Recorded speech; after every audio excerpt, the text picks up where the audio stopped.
Hello and welcome to Artifactor. I'm Joe Etherington, and I'm here with my good buddy, Greg Kumparak. I was like, do I say it? Do you say it? We should have talked about that I didn't first. know if you were pausing for my name, and so instead my name just became a mashup of two people saying Hey, Greg we're simultaneously. we're trying. We'll clip that out. We'll put it on a soundboard. We'll just repeat it. All right. We tried. I was hoping this would be clean. Another goofy start, but if you're with us, I think that you want that anyway. You know what you're getting into at this yeah, point. If you're 5 exactly. episodes in, you are not expecting polish. No. But we probably sound more polished. Yeah. Because we were lucky enough to have received some equipment from Shure. The nice folks at Shure reached out to us, unbidden, and offered to upgrade our audio equipment, and we took them up on that. And we didn't have any exchange. There was no quid pro quo requirement or anything, but just gonna shout them out because it was cool. And I do like Shure generally. I mean, honestly, I have been using Shure mics basically for the past like 5 years or something at least. So, yeah, but they sent us what is it called? The SM7DB. That's what it is, which is like the classic SM7B, which I used to use, but it has a built-in amp. So you get that nice clean gain. Again, this is not ad copy or anything. This is just how I think about these microphones. So I knew this all before they reached out. I will admit, this is the fanciest microphone that I've ever used. It has switches and knobs and dials on it. So I'm pretty sure I sound good. I set it up whilst asking ChatGPT what every knob and dial on there did and little switch. So if anything doesn't sound good, let me know. Yeah, that's going to be transformative, by the way, is the like ChatGPT replaces all manuals pipeline thing. Right. Yeah, it's already here. It's because there's nothing more frustrating than like, okay, like I've spent 5 minutes on this, you're sweating, you're a little frustrated, and then you go to open the manual to help figure it out, and then like it's just words you don't know. And there's not really any, so then you're digging in forms, and this wasn't the case with this microphone. Like it wasn't that complicated at all. But there's always how many times have you opened a microphone or opened a manual and like the instructions have been translated from language to language, and so it's just a mess, right? Yeah. Oh yeah. I mean, there's tons where it's totally unusable, and then I just have to go to Reddit instead or something to try to have the real instructions. I think the peak manual is like either Lego, right? Classic. Oh yeah. Or IKEA, which very similar to Lego. No words, just pictures, and then you get the whole thing, right? Yeah, I don't know if this exists, but I want some sort of like story or documentary on how Lego play tests their manuals. Like, so they must do a bunch of revs. Right, I'm sure at this point they've learned plenty of stuff, and like it's like the same handful of people that are doing that are designing the manuals, and so they know what works and what doesn't. But there's often times where like I'm looking at this where it's like, how did they convey so much information in one picture? Like it's so effective with basically 0 words. It's if the saying is a picture's worth a million words, like one Lego friggin' step is worth a million words. It's wild. Yeah. And they must have some real clear SOP on how to do that at this point. So I would love to see that. If you have the internal like manual on how to do manuals for Lego, leak that shit to us because we will report on it. This is completely off topic at this point, but have you ever played with Lego's like digital builder stuff where they have an app where you can effectively like build stuff out of the entire catalog of Lego pieces and then get a bill of materials, order those parts from the cheapest possible sources. Like it'll find all the cheapest sources for you. And I'm pretty sure it'll also generate a manual for you or help you generate. Oh, I haven't gotten all the way. I've used like the digital builder thing, but then I haven't done the rest of the steps. Show you. I used it for this. I'm proud of this one. It's super goofy. But this little cocktail arcade cabinet is actually a recreation of that one right there. The smaller one. I used it for that just so that I can have you can't see it because it's off camera, my tiny little Lego arcade. That's a cool idea. I like that. We should do that for gifts. Like that's a great gift idea, right? Like find something that a person loves and then make a weird little Lego thing out of it. All right. Doing real work on this podcast. Gift ideas. There you go. Yeah. Okay, we have a lot to get through this week. It's kind of a busy week. I'm so happy you put something on this list that I had somehow completely forgotten about until I came back to see it. And it's our old friend. It's somebody we talked about last week. Something. I don't want to like personalize the AI too much, although that's what's going on here. But it's Grok, and Grok is back with another wild swing. I made a couple of AI companions. Yeah. Two of I think there's a third one in the pipeline who's not arrived yet, but Yeah. there's I two right added this now. to the show notes begrudgingly. Like, I simultaneously feel like we have to talk about it, and I absolutely don't want to talk about it. Is that just going to be the case every time Yeah. a Grok or X thing comes up? Like, look, think about it. That's basically you just described our entire news career, right? Like every week was like, oh no, Elon did something again, and then you're just like, I guess we have to write it. And there was a bit of a hot potato of like somebody has to write it up. And it was, oh, it's me. I guess it's me, and you just do it. Hot But potato that is a very good analogy here. God. yeah. Okay. So what's going on with Grok and AI companions? Yeah, you got to lead on this because I know the rough sketches, but I can't remember everybody's name and all that. I hope you have that to hand. Oh no, I don't. I can tell you the silhouettes of the three companions that have been disclosed so far or launched so far.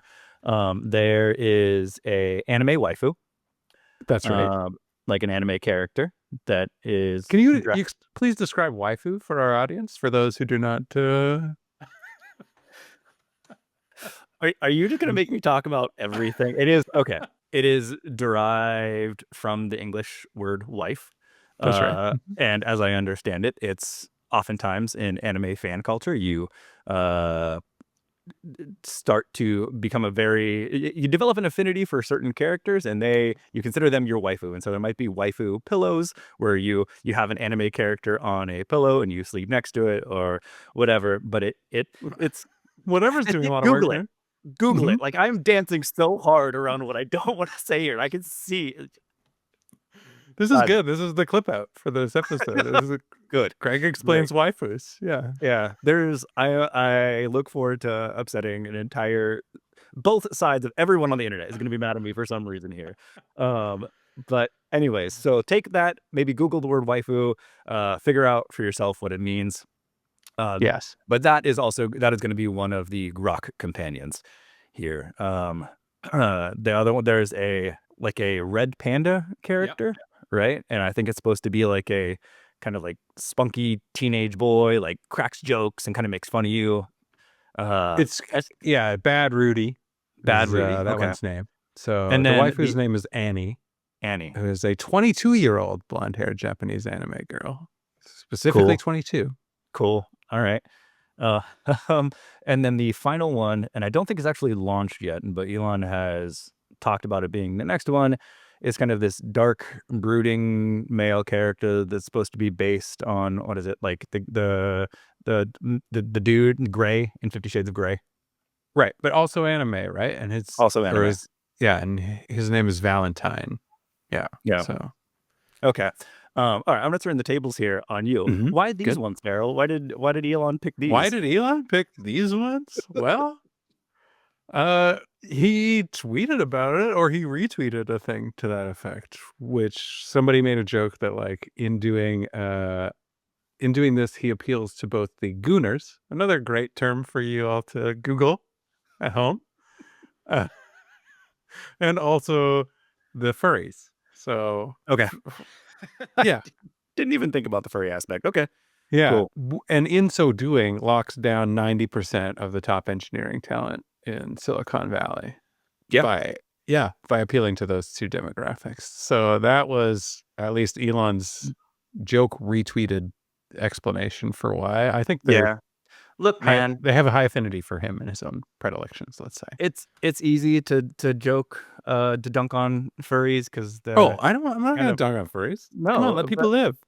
Yeah, let people live, and also some of the best security people I've ever met are furries, and so it's like, hey, man, The do your best thing. security people. Oh, you mean in people working in security? I thought you meant like security guards, and I'm like, what? Are you trying to reference specifically someone that we No, I mean in mutually the know? engineering IT sense. Gotcha. Yeah. Yeah. Yeah, he knows his audience. Elon is very good at playing to the crowd, right? He's a Yeah. circus master and he understands how that works, and this is part of that. They do ridiculous things, like the anime girl can be kind of sexualized and convinced to strip down depending on how you progress your relationship with her. And that's built in? Uh, That's not like someone, like, that's built jailbreaking in. it? That's built Oh, in. okay. Just to underwear. They're not Yeah, monsters. it's it's X, it's the everything company. That's what you go Yeah. there for, is okay, got it. And then the red panda is like, yeah, works very blue and like gets super vulgar and will ridicule you, I guess, or something. And yeah, goes hard, let's say. But then the Valentine we don't know enough about yet, because Valentine's not out yet. Valentine was deprioritized in the overall Yeah. production list. I guess that demo was probably smaller relative to what Elon was aiming for in terms of locking down the engineering resources, but Yeah. coming soon, coming soon. Yeah. So yeah, interesting. I mean, the companions thing is like, I guess character AI kind of led the charge on the companions thing, or maybe the most high profile one. But they got acquired by somebody, or most of the team got acquired by somebody. It does seem like an area of exploration for a lot of the companies. Facebook famously made their very profoundly strange decision to make a bunch of AI companions who were based on the likenesses of celebrities, but not those celebrities. Crucially, they were those celebrities playing other roles. If you remember that, they had Mm. like Tom Brady was like Bomb Drady, like your fishing expert or something. It was bonkers. This is real. I'm not making like I don't think that's exactly accurate about the Bomb naming. Brady. I love Bomb Brady, he's my favorite. Yeah.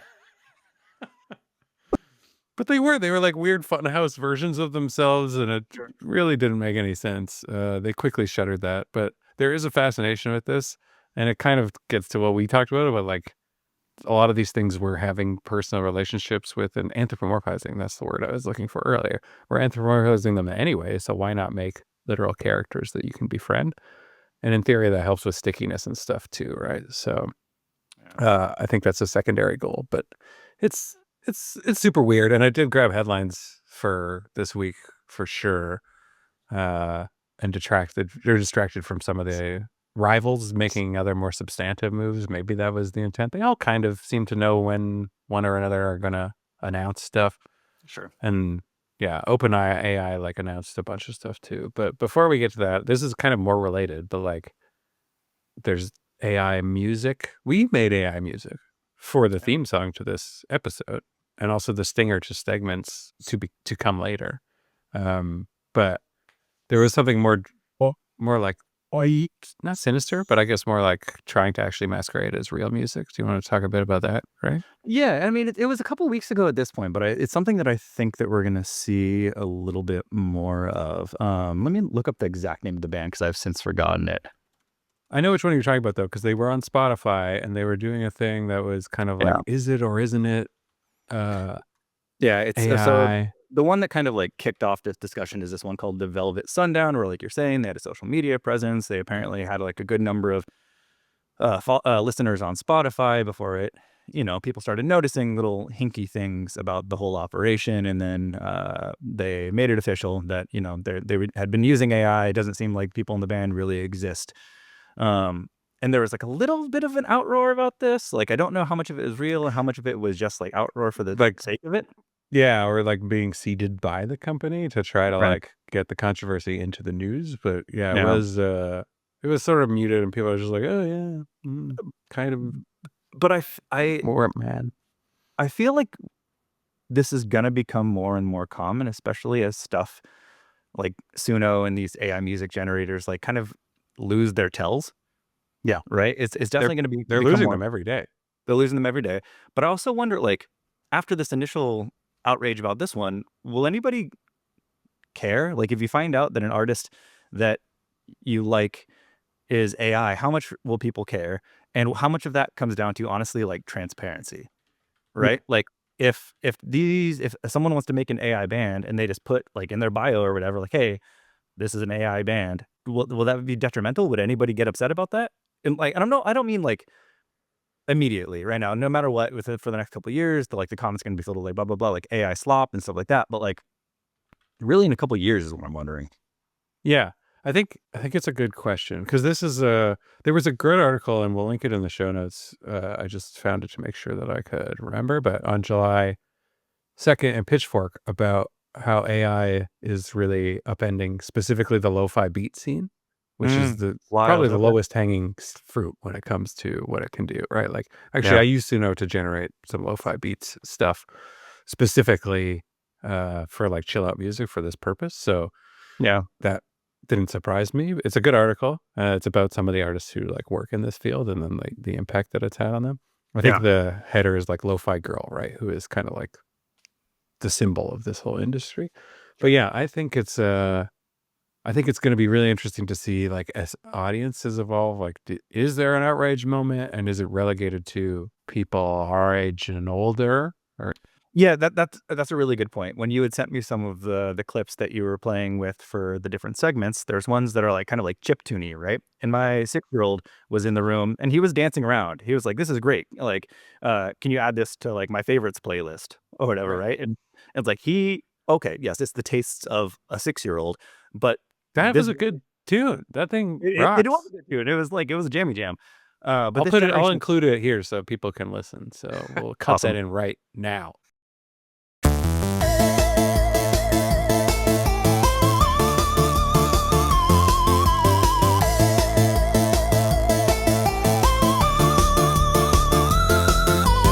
Two truths and AI. Two truths and AI. Big up. And we're back. Magic. I hope. Or we just don't, and we leave it like that because we forgot.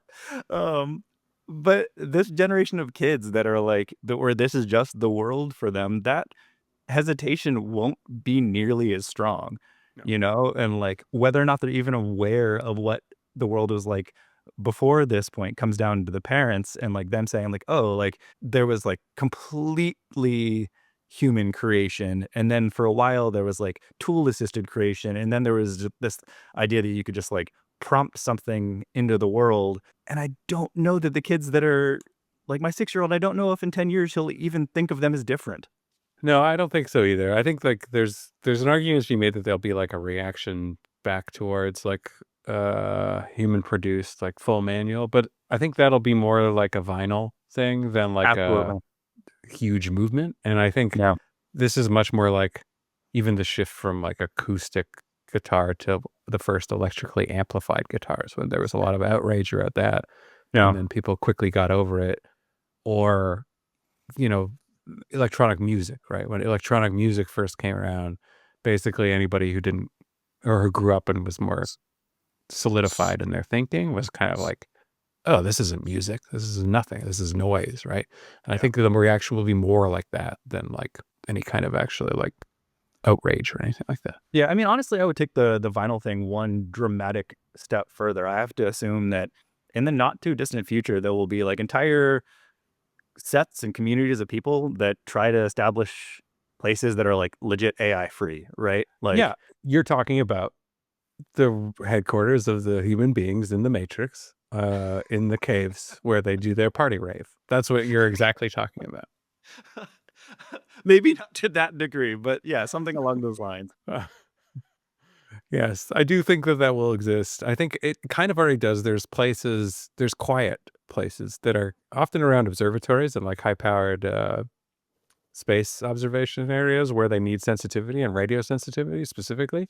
Yeah. And like they have built a lot of retreats around that for like solitude and being able to literally get away because you cannot use cellular connectivity or any other kind of radio, right? And I think Wow. things like that will probably grow in popularity and change shape as people seek like AI free zones for brief respites or, a few people who select to live there kind of permanently and opt out of this Yeah. stuff. Yeah. Yeah. Yeah. Yeah, so that's AI bans, but I also reminded of I wrote an article about this on TechCrunch, and you can probably go find it. It was Vinod Khosla at an event, I want to say like 2015 or 2016, maybe a little bit later than that, basically saying in a year, AI music will be prevalent everywhere, and everyone will just listen to that and will think it's silly that we ever thought that human music was better. So he was wrong on his time scale, but like I don't think directionally he's probably wrong. And the article is me making fun of him, as many of the TechCrunch articles were, like in a kind of like sly way, like the just poking fun, like what a crazy guy, which Yeah. he does that on purpose. He's a provocateur, right? And he always is like a bit ahead, but directionally correct, right? So that's interesting. Yeah. Yeah. I mean, there is an endless argument to be had about what creativity means. But for the last like 30 plus years, to some degree, like all the stuff on the radio that most people recognize has already been pretty algorithmic. Yeah. Right. Like if you look at the major boy bands of the 90s and early 2000s, like the two biggest ones to name probably Backstreet Boys and NSYNC, right? They're both associated with the same manager who effectively looked at New Kids on the Block and was like, I want some of that cash, and just like boiled it down to its bits and recreated it. And it's still an empire 20 years later. And Yep. so it sucks, but to say otherwise that like AI couldn't do the same kind of thing. And this isn't like creating something new. This is just for creating something that someone wants to space out to on their commute. Right. Just like not throwaway, but effectively throwaway stuff. Yes, AI will get there. Yeah, and I think like the point is really good because the way you use algorithmic there is like super accurate, and I don't think a lot of people think of it that way, but like they figured out a formula and then repeated that formula, right? It's the same as like a punch card computer is a computer in the same way like later computers were, or like an abacus was a computer and then a punch card computer replaced it and did the same thing. It's like one is manually doing the calculations and then later you're automating that part, but it's still algorithmic, right? So yeah, I think that's a good point to keep in mind. And I'm not even like, I don't think that it won't be capable of novel generation. I'm still kind of on the side that a lot of it will do that eventually, in a way that even if it like technically isn't the same as like how humans come up with novel generation, the end effect will be the same, right? So, I don't know. It's going to change creativity. It's going to be very. I don't want to diminish like the amount to which working creatives and people who do that for a living or because they love it are going to be impacted by it, because they will. Right. Yeah. But I don't think the net effect is necessarily bad. And also that like subsequent generations like you're talking about will even notice it in the way that we think they might. Okay, the other big AI news that I wanted to cover before we get to some experimental fun stuff, I guess, is that OpenAI launched OpenAI Agent, which was a late stage thing. So I haven't actually gotten time to play with it that much, like stage relative to when we're recording. But it looks pretty powerful, and it kind of combines Operator, which was their browser interaction thing, with their general reasoning model, and it kind of ping pongs between the two seamlessly. Like it will go to the browser, take actions on your behalf when it thinks that's what it has to do, and then it will come back, think about next steps, plan, answer queries like when it has to do that. I think the name on the tin is really reflective of how they're thinking about it and how it's supposed to behave. But Greg, what do you think about this step in the evolution? I don't know a tremendous amount about it. Can you give me some examples of like why I'd rather, or like where I'd rather use this versus doing something manually? Well, that's a good idea or a good question, but like I'm not super clear on it. It has a bunch of stuff of like it basically what is the example they used? But okay, so it had a thing like look at my calendar and brief me on upcoming client meetings based on recent news. So it's doing a few things there, right? It's plugging into your calendar. Presumably it's using your login auth. I think you can do that. You can provide that for the browser-based functionality. And then it's finding the participants in the meeting. And then it's also going to the web and it's saying, okay, what's going on in the news? What's going on in the news that's relevant to these particular people? And then providing you like a briefing book or something, right? That's a pretty cool use case. It's not too dissimilar from a lot of the ways I use AI now, but it's doing a lot more of the linking without me. Like the parts where I would have to go, oh, here's the person. Can you look them up on LinkedIn and then give me some background and stuff like that, right? It does all that automatically. And then the other one, there's 3 examples I give in the intro to their thing. One is the next one is plan and buy ingredients to make Japanese breakfast for 4. So it can go find the recipes, but then it can also go to presumably Instacart or, whatever other grocery ordering service. I'm not sure who their partners are or how they do the login stuff there. And then actually order the ingredients and have them shipped to you, right? So that's definitely a step beyond what is possible now. And then the last one is analyze 3 competitors and create a slide deck, right? Which is sort of similar to some of the stuff that Perplexity has been adding to their modalities lately. Like they do a lot of the deep research, then lob over to visual report type thing now.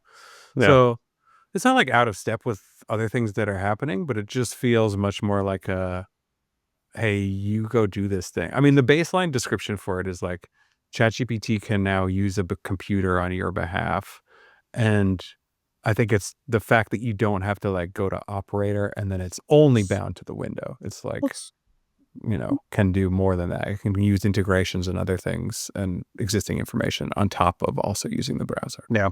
I think at the end of the day, what it really comes down to for me is like, I have to check what it's done, right? It'll take a while for me to like build up this trust in anything that it does. Like if I'm like, hey, buy me tickets and book me a hotel for a trip in late October to Hawaii or whatever, right? I feel like at the end of that process, I'm still going to be poring over every detail with the same like level of granularity that I would if I had done it myself, because like I'm worried about what it hallucinated or what it like, and so like perhaps like I'd be even checking closer because I didn't type in the anything to input boxes myself, so like, and then pulling that out into stuff that like matters more, like it's if it's writing emails for me or doing anything like that, like I'm still having to read it over and over again to make sure that it didn't make up some random bit that's going to get me fired. Yeah, no, and it does. So I basically just become found a project manager on my own life. Yeah, you are. And I just read this, but like what it also does is it asks permission before taking any actions of consequence, at least in this initial stage. So it will pause the flow and be like, okay, I'm going to do this. Do you think that I should do this? And then proceed, right? Which I think is a smart step. That is super smart. This is brand new, right? Yeah. And you can stop it. So it's not like if you're seeing it and it's like hovering over the like, going to go buy a bunch of Birkin bags for you or whatever for some reason, you can just be like, no, don't do that. Like, stop now, right? No. There's an emergency eject button, let's say, right? But yeah, it is. I mean, I'm going to try it for some stuff because I found I have used Operator for comparison shopping tasks before where I wanted to just find the best prices on like a camera or something like that, right? And normally I would just go manually type in the query into Google and then compare a bunch of the websites and read them and click through to find out if the in-stock indicator on Google was actually in stock and all that stuff. And it will do that, right? Which is great. But yeah, that reveals too much about my vices. I have a camera buying problem. How many cameras do you have at this point, Darrell? I'm like down a couple because I sold some, but Sony just released their RX1 R3, which looks wonderful, except it's $5,000 American and $6,500 Canadian. So I probably won't be picking that one up, but I have the RX1 R2 too, which is still a very good camera and totally fine and satisfying. But yeah, speaking of the difference between USD and Canadian dollar here, do you want to rage about Donkey Kong Bonanza at all real quick? Oh yeah, just a quick note on like $120 for a game is absurd. What is that? 120 Canadian. What is that in USD? I think it's probably like 80 or something like that. Let's see. It is 87.41. That is, it is 120 Canadian dollars for Donkey Kong Bonanza is 87.41 USD. Yeah, that's wild. I thought I was paying too much at 70, right? Yeah. Is that what you pay? I paid 70. If you get it at Costco, it's $62. Pro tip. I just learned that one today. But yeah, it was $70 when I got it. Yeah, that's terrible. I feel even worse now because I thought it was at least like accounting for FX properly, but I think it's Yeah. not, unless our dollar is way down, No. which I don't know. might be good Well, because I you- get paid in US dollars, so Yeah. I don't mind that bad. But yeah, You guys get healthcare, and we get slightly cheaper Nintendo games. yeah, that's true. I think it does all come out in the wash. Actually, I have friends who moved to New York, and we were talking about it recently, and they were like, "Yeah, like we thought there might be an advantage. There's no advantage. They're like, we're behind on like a total cost of living out versus income in." So I was like, "Yes, we're doing it. Socialized healthcare, social services for all." Okay, I mean that's all the news I wanted to talk about. I'm eager to dive more into ChatGPT agent, and we'll talk about that more in future. Yeah, once we have a little bit more hands-on time with it and understand what it can or can't do and what's the weird spots. I don't want to knock on it if it's actually mind-blowingly good or something, you know? No, but now we're going to try a segment. Now, Greg, you had noted in the document the two truths in AI. Are you prepared to do that, or are you I not? am. I Oh, am. well, then let's do that, because then Yeah. we can play the stinger again. Well, we'll play, I think before I played the theme song we didn't go with, but it's just a banger, and then we'll play the real theme song for two.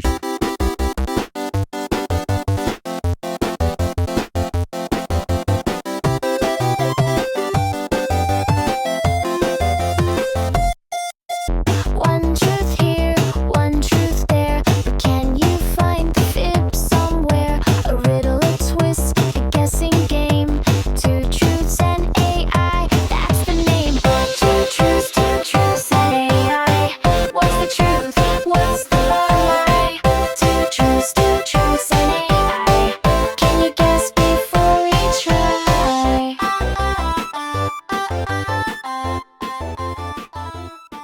Truths in AI. So Perfect. Okay. There's another one where it's going to be like, all right, play it. yeah. So this is all reverse engineering from the name, when at some point I was like, oh, two truths in AI. That's a funny name. How do we turn that into a game? And so the current thinking is like, we have written about lots of startups, so we know about lots of startups. So what if we do a thing where we, in this case, I will list out 3 startups. Two of them are or at some point like were real, and one of them is going to be generated by AI. And I want to see if Darrell, and maybe we can take turns. You can do this to me next week. I don't know how this is going to work. I'll do a set of them next week or whatever, Awesome. or however many you do. We're going to see if Darrell can pick out the AI hallucinated one, AI generated one. Okay, cool. And some caveats here, like with the real companies, I'm like 90% sure they're real. I did some Googling. I didn't like actively order anything from them, but they have a presence, right? Okay, real by definition of like there's a website and There's a website, and it seems like at some point they were in business. Gotcha. With the fake companies, there's always going to be a good chance that someone's like, hey, like that's what my company does. And in which case, sorry. Yeah. You know, like If your company just ended up in the training data somehow, like that's not our fault. Disclaimer. yeah, that's not what we're going for. Yeah. But all right, we have no prize here, but we'll do a little pause at the end before we reveal which one is the fake one and which one are the real ones, so that you can try to play along at home. And then we'll have sound effects too for like. Darrell and I are going to keep score. There's going to be some fancy scoreboard, and the next time we see each other, the winner will buy the other one a beer or something. That sounds good. Yep. All right. So 3 startups. Here we go. Number 1, Ship Snow Yo, a startup that literally ships snow. You pay them, they pack up fresh snow from New England and overnight it anywhere in the U.S. All right. Wait, do I guess ongoing, or do I wait and then I do them? You're gonna wait till the end. I wait. Okay. Wait till the end. All right. Number 2 is Earworm. If you've ever had a song stuck in your head all day, Earworm lets you push a button to generate a super catchy song in a gibberish language to boot it out of your brain. And that's not what I thought that was going to do. And number 3 is Cowlar, which is Fitbit for cows. It provides data to dairy farmers to help them optimize operations and improve herd health. Wait, what's it called? Cowlar? Cowlar. Okay. Oh, like collar. Okay. Yeah, there we go. Yeah. Your options are, to repeat them, Ship Snow Yo, Earworm, and Cowlar. I think that the made up one is Earworm. That's correct. What was the tell? It was because I was like, this is stupid because it's not a good reason. Because I Yeah. thought, oh, earworm, that's a good idea, and it allows you to hum whatever earworm you have, and then it Okay. will tell you what it is if you can't recall, but you just Yeah. remember the tune. Yeah. So that's like not because I'm just like, oh, I have a better business idea for that particular name. Between names on that one, is either going to be earworm or earwash. Well, earwash might have got me on that one actually because it's more All right, fit to dang. the purpose.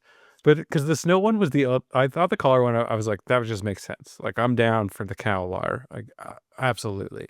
But the snow one, I was like, this sounds stupid, but also I just know people who would do that. There's too many people who have an affinity for snow because they don't live in a place with it and don't remember that it sucks terribly and Right. is not good.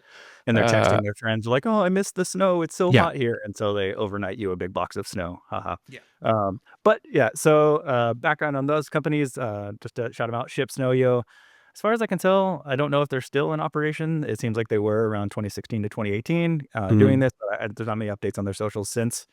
And then Kowlar, as far as I can tell, was a thing for years and has seemingly transformed into a design studio. So helping others build stuff. So that's a very interesting pivot for them. It's kind of like the Slack game to business productivity software pivot. Like it's a real left turn. Well, I mean, if they were shipping this thing, if they're shipping a piece of hardware that has to exist in these kind of like absurd conditions, right? Like on a big, heavy living animal that rolls around in the dirt and sleeps in the dirt and is in the sun all day and all that. Yeah. Like they've probably learned some pretty intense stuff about building hardware. So yeah, they must be hard. They must know how to harden things. Yeah. Yeah. Like weatherproof it. All right. Well, does a valiant effort. I'm just too good, too smart. Too good. Too good. All right. Well, that's a good one. And we'll have celebratory music to cue me out on the win there. And then I was like, when you're doing the thing, I also want, this is just notes for me. And then also, hopefully I'm not made a liar by it, but like I'll have like whatever Jeopardy style, non-litigious Jeopardy style, like thinking music for when you're laying out the options and I'm considering them. Yeah, Suno prompt with non-litigious Jeopardy style.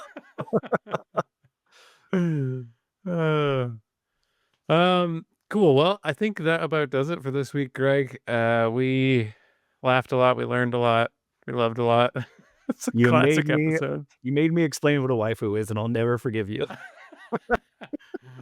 Well, that's going to be a recurring theme too. So you feel free to bat that back my way next week if we talk about something awful, which we undoubtedly will. If you ever hear me say, "Good question," I don't know. You tell me. Yes. That's me awkwardly avoiding a question that Darrell has for me. All right. Well, we'll see you right back here next time. And stay tuned for more from us, including more plans around our guests. That's still in the works. Greg, I'll see you later. See you, buddy.